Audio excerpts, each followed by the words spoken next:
Hello, আসসালামু আলাইকুম। Habiba mobile solution চ্যানেলে আপনাদেরকে স্বাগতম। আজকে আমরা একটা বিষয় নিয়ে আলোচনা করব, সেটা যারা আমরা ইন্ডিয়ান ভিসার জন্য আবেদন করব, ট্যুরিস্ট ভিসার জন্য আবেদন করব। তো ট্যুরিস্ট ভিসার কী কী কাগজপত্র লাগবে বা কীভাবে আবেদন করবেন, কী কাগজপত্র আপনাদের জমা দিতে হবে, সেটাই স্টেপ বাই স্টেপ আপনাদের দেখাবো।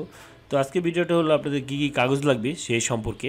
তো সেই জন্য আপনি প্রথমেই আপনার অনলাইনে আপনার ইন্ডিয়ান ভিসা ফর্মটা ফিল আপ করতে হবে। ফিল আপ করার পরে সেটা একটা প্রিন্ট আউট করে নেবেন, সেটা একটা কাগজ লাগবে।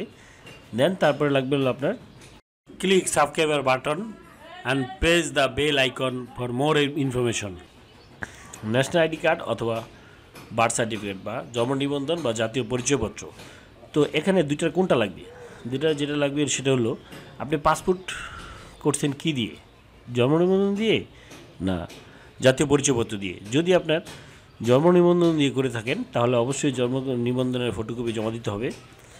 আর যদি আপনি জাতীয় পরিচয়পত্র দিয়ে করে থাকেন তাহলে অবশ্যই জাতীয় পরিচয়পত্রের ফটোকপি এই ফর্মের সাথে জমা দিতে হবে।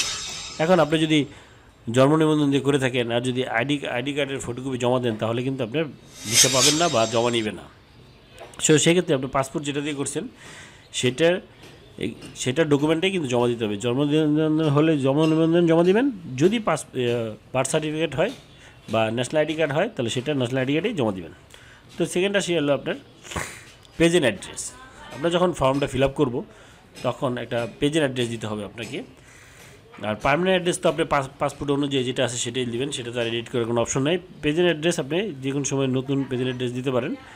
তো সেক্ষেত্রে কিন্তু আপনার একটা ইউটিলিটি বিলের ফটোকপি দিতে হবে, যেমন কারেন্ট বিল, গ্যাস বিল, পানির বিল যেটি হয় সেটাই আপনি দিতে হবে। এবং আপনি যে ঠিকানাটা লিখবেন অবশ্যই বিলের মধ্যে যেরকম আছে ঠিক সেরকমটাই লিখবেন। এখানে কিন্তু কোনো কিছু অ্যাড করতে পারবেন না, কারণ বিলে যেরকম আছে সেম অ্যাজ ইট ইজ ওরকমই ঠিকানাটা লিখবেন। এটা বিদ্যুৎ বিল হোক, কারেন্ট বিল হোক অথবা গ্যাস বিল হোক, যেটাই হোক।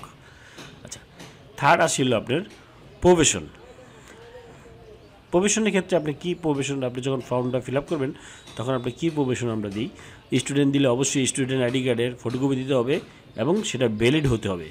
এক্সপায়ার হলে মানে ডেট ওভার হলে হবে না। তো আপনি যদি বিজনেস দেন সেক্ষেত্রে আপনার ট্রেড লাইসেন্স দিতে হবে, ট্রেড লাইসেন্স অবশ্যই মেয়াদ থাকতে হবে। আর আমরা যদি ম্যাক্সিমামে আমরা যে কেউ সার্ভিস হোল্ডার, কেউ বিজনেস আছে কিন্তু ট্রেড লাইসেন্স নাই, সেক্ষেত্রে আপনি কী করবেন? সেক্ষেত্রে আপনি একটা প্রাইভেট সার্ভিস দিয়ে দিবেন। প্রাইভেট সার্ভিস আমরা দিলে অবশ্যই একটা জবের সার্টিফিকেট লাগবে, ঠিক আছে? তো জবের সার্টিফিকেট আপনারা যদি অনেকে আছেন যে ঘুরতে যাবেন কিন্তু জব করেন না, বা এরকম যারা জব করেন তারা তো অবশ্যই সার্টিফিকেট দিতে পারবেন। যারা জব করেন না সেক্ষেত্রে আমি আমার ডিসক্রিপশন লিঙ্কে একটা ফরম্যাট দেওয়া আছে, ওই ফরম্যাটটা আপনারা এডিট করে যে কোনো একটা নাম দিয়ে, একটা নাম, মোবাইল নাম্বার দিয়েই ওই একটা এনওসি বানিয়ে আপনারা জমা দিতে পারবেন, ঠিক আছে? আমার ডিসক্রিপশন লিঙ্কে দেওয়া আছে।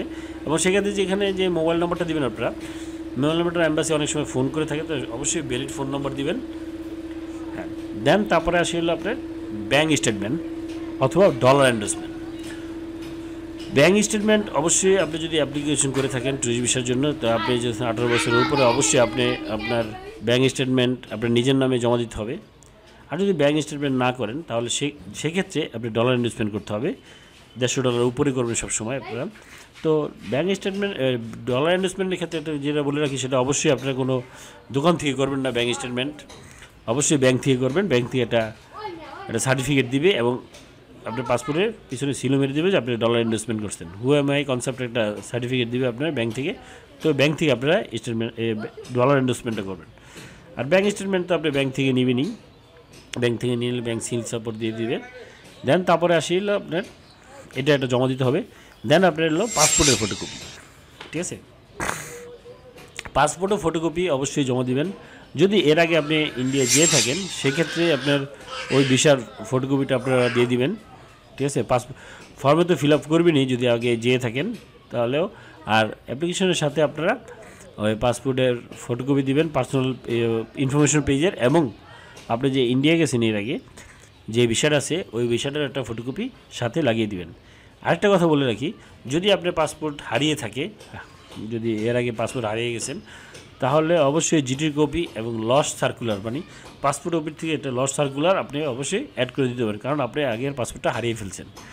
ঠিক আছে, তো এগুলো কিন্তু সবই দিবেন, তাহলে কিন্তু আপনি যদি লস্ট সার্কুলার না দেন তাহলে কিন্তু আপনি ভিসা পাবেন না। ঠিক আছে, লস্ট সার্কুলার এবং জিটির কপি অবশ্যই যাদের পাসপোর্ট আগের পাসপোর্ট হারিয়ে গেছে সেক্ষেত্রে আপনার এগুলা জমা দিতে হবে। আরেকটা কথা সেটা হলো আপনারা ছবির ক্ষেত্রে ছবি অবশ্যই 2x2 হতে হবে এবং ছবির ব্যাকগ্রাউন্ড কিন্তু সাদা হতে হবে। কোনো অবস্থাতেই ব্যাকগ্রাউন্ড ছাড়া ছবি নেবে না, ব্যাকগ্রাউন্ড সাদা ছাড়া নেবে না। আর কোনো সময় ছবি তুলবেন না ক্যাপ পরে বা চশমা পরে, এগুলো ছাড়াই ছবি তুলবেন এবং ব্যাকগ্রাউন্ডটা সাদা দিবেন। ঠিক আছে, মাথায় ক্যাপ, টুপি, স্ক্যাপ, ঠিক আছে, এগুলো খুলে ছবিটা তুলবেন। তো এই ছবিটা আমরা যে অনলাইনে ফর্ম ফিল আপ করছি, যে ছবিটা দিবেন আপনারা, এই যে এরকম ছবি ফর্ম ফিল আপ করার সময় যে ছবিটা দিবেন ওই ছবিটাই কিন্তু আঠা দিয়ে আপনার ওই ফর্মের সাথে লাগিয়ে দিতে হবে, অন্য ছবি দিলে কিন্তু হবে না। তো থ্যাংক ইউ বন্ধুরা, আমার ভিডিওটা যদি ভালো লেগে থাকে অবশ্যই সাবস্ক্রাইবার করবেন এবং বেল বাটন ক্লিক করে রাখবেন, কারণ বেল বাটন ক্লিক করলে আপনি সর্বপ্রথম আমাদের নতুন টিউটোরিয়ালটা আপনি সর্বপ্রথম পাবেন। Thank you.